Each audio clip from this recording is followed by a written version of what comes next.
The final stop on the road to Unforgiven, deep in the heart of Memphis. I'm John Renton with the Retro Review WWE Smackdown for September 20th, 2001. And they're in the Pyramid in Memphis. It must have been that time of the month at that point for the women in Memphis. Oh, this is going well. Let me know your thoughts on this show in the comments, please. And yes, speeding towards Unforgiven 2001 and then all the way to Survivor Series 2001 and then the following Raw.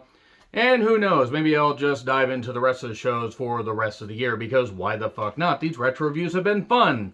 Fun, that's what I'll go with, even though the invasion angle's been a goddamn dumpster fire and a half, and +1 and times infinity and everything, even though there actually have been some good moments. Man, it just was such a missed opportunity to have a golden age, a resurgence in wrestling, if you will. But that doesn't mean all of it was dull, it just all kind of blended together. So anyway, we get recaps of Austin being pinned on Monday by Kurt Angle in a tag match. And you can check out my review of that if you'd like. And here's Austin to say, this belt is mine. It's not the boy is mine, but the belt is mine didn't quite have the success that the Monica and Brandy song did. So he's upset about Kurt paying him on Monday, and he goes over their recent interactions and how he will beat his ass, but ass got beat multiple times. And then he calls out Tori Wilson to berate her constantly to an uncomfortable level. It wouldn't be the worst thing he would do to a dyed blonde, if you know what I mean. This took a while, and I get being a heel, but I'm like, okay, this was like just such a weird tonal shift. Like, oh, he's just going to yell at everybody, he's berating everybody, trying to keep them under his thumb, and all right. It went on way too fucking long. Now, he says, I'm going to do something to you that you'll never forget. Tajiri thankfully shows up to save this segment from getting more uncomfortable, but gets beaten down. And then Austin says, stand up, wench. Apparently he's either been hanging out with Regal, or, well, no, actually he called her a bloody tart, and maybe he knew something that we didn't. Oh, gross. And then suddenly Kurt Angle shows up. They have a brawl, and Taz attacks Kurt Angle, but gets slammed on the floor, and then Austin gloms him, and peels back the ring mats, or the outside mats, and basically pile drives Kurt Angle on the exposed concrete. Now, this was a really good angle, ironically, if you'll see what I did there. And had they done this at the end of Raw and then pushed it towards, this show and had it overlay between the shows, I think it would have been even better. But they did a great stretcher job here. Austin was all shocked and everything. And given the history of Memphis wrestling and the whole pile driver thing and the storyline going all the way back to Memphis wrestling that Jerry Jarrett and Jerry Lawler, were a big part of.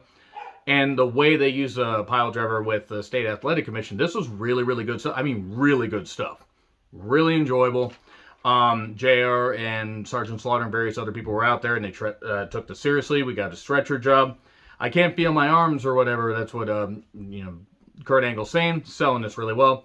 The Hardys, Jericho, APA are all going out there, be careful, be careful. Now, they did this at the beginning of the show, so they did kind of have to hotshot this thing, but then again, the invasion angle was hotshotting. So JR joins Cole for the rest of the show, because apparently Taz took one slam on the floor and was like, okay, I'm done. All right, I'm sorry, I'm done. Anyway, we get Big Show and Spike Dudley with Molly Holly versus Hurricane, and Lance Storm with Ivory. It was all right. Wasn't great, but it was a way to hype up the 4-man tag team title match that's going to be happening at the pay-per-view. These two teams will be part of it. And Eye of the Hurricane, 1, 2, 3. That's pretty much it. And then Dudley's come out and double suplex Big Show through a table. And the Alliance were not very happy with what Austin had done. Not just the pile driver, but, he never addressed the fact that he yelled at Tori Wilson. We didn't see Tori Wilson the rest of the show, by the way. And basically he says, I did it to protect all of you. I did it to protect Mike Awesome. Where were you 4.5 years later, Stone Cold? So, Chronic with Steven Richards took on Kai and Tai. Indeed, we haven't seen these guys in a while, and they got laid out. Well, I mean, we haven't really seen them in a lot of matches, at least on TV. We saw them in some backstage segments, and maybe they were on Heat, but then again, I didn't watch Heat. I was not going to subject myself to watching Heat to talk about the entire invasion angle, even though Heat in 2001 had some good matches. No, there's only so many hours in a day, and only so many brain cells I can devote to this fucking shit angle. So, they basically beat up Kai and Tai, and then Regal says that Kurt isn't doing well. Austin runs in, and he's yelling at Tajiri or whatever, I want that Karate Man, and then gets in a bit of a shoving match with Regal, and he says you can either fight him or you can fight me, because I'll have no problem taking you down. Good fired up stuff. damn shame that they would basically, torpedo this whole thing by having Regal join the Alliance, a few weeks later. And even though Regal worked better as a heel, I kind of liked him as a face here. So, it will be for the title, though. And Tajiri will obviously not win. There is no way he was going to win. Jericho was on commentary to hype up his match for RVD. Since it's RVD versus Raven with Terry for the Hardcore Championship, RVD chants, very loud RVD chants. Commentary mentioning how Kurt could have a broken neck or just a stinger, and we find out a little bit later what it was. We get chair kicks to the head, basically taking the chair. The chair was kicking people in the head. Very, very weird. It was like that movie Slacks, except a chair. So Terry tries to get involved, but then a 5-star frog splash, 1, 2, 3.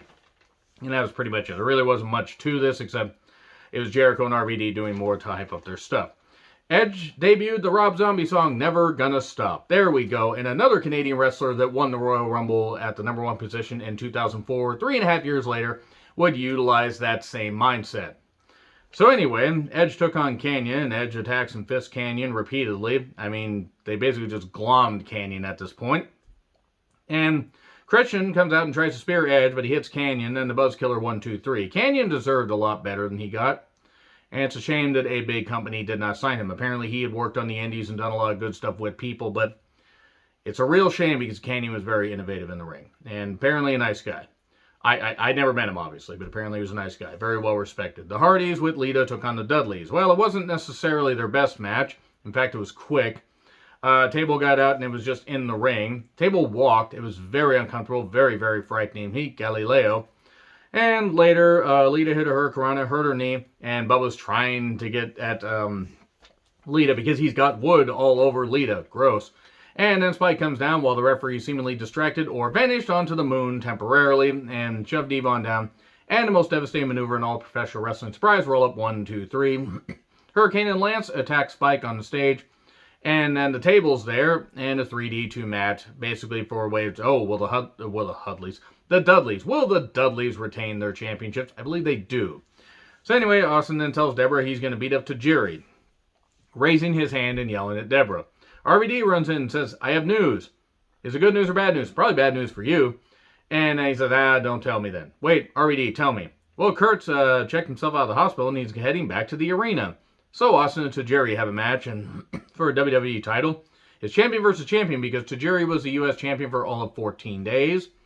Or 13 days maybe. Austin beat shit out of him, hit him with a stunner in a couple minutes. Then Angle's music hits. He's in a neck brace.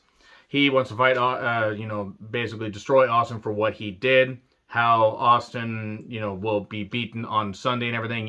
He will not forgive him. It will be an unforgiven, theme. He will just not relent until he wins the championship. Then he rips the brace off. Big pop. Good stuff. Unforgiven card rundown. Rock promo about last Monday. He got an ass whooping. And he says, Stephanie, The Rock realizes you've been on top of a lot of men and that you're used to it. Because, of course, he had to say that. Because we have to remind people what a certain 4-letter word to chant at Stephanie. And then he talks about Jerry Lee Lewis since they're in Memphis. He was tickling the ivory. The Rock does indeed have great balls of fire as he, almost pulls out the people's strudel. And Lillian got wet with perspiration. So Booker, Test, and Rhino with Shane versus The Rock and APA elimination match. Shane got involved a bit late. This match wasn't dull, but it was also kind of, it feels like we've seen variations of this match the past few weeks. Doing the episodic rundown, everything, and like some of these matches do kind of blend together. Bradshaw got eliminated after Shane got involved, and then he chases Shane away. Shane away. And then, come Shane away, come Shane. Nope, that's not working. Let's move on from the song references. Big boot to Farouk soon after. 1, 2, 3. Rock's got to go 3-on-1. Dwayne's Rockhard Johnson going against 3 other men, repeatedly slapping them in the face with it. So, I don't know what I'm on about anymore. Rhino accidentally gores Test, and then a DDT to Rhino, 1, 2, 3. Later, basically he fights off a Booker, hits him with a spine buster on the ramp, and it's still 2-on-1. Test tries to glom him, but gets hit with the rock bottom, 1, 2, 3. Booker looks and says, nope, bollocks to this, I'm gone, and gets counted out, and that's it. Rock wins, and we move on to Unforgiven. So yeah, as I've said during and at the end of some of my recent retro reviews, if you're watching at this point, you're going to get a lot of stuff by September 14th, September 15th, because then that soon after is when New Japan Pro Wrestling's G1 Glorious Climax starts, and since that's going to take place over a month, and since I'm going to be limited on time enough as it is with the weekly reviews and stuff, I'm getting all this Invasion stuff in the can, getting a whole bunch of it up. You know, probably all the September stuff's going to be up before the end of August, and then all the October stuff will be up in September. I might even dive into the very beginning of November, depending on how much stuff I can blitz through. Let me know your thoughts in the comments. Like, share, subscribe, Twitter handle in the description. I'm John Retlin. I'll see you soon.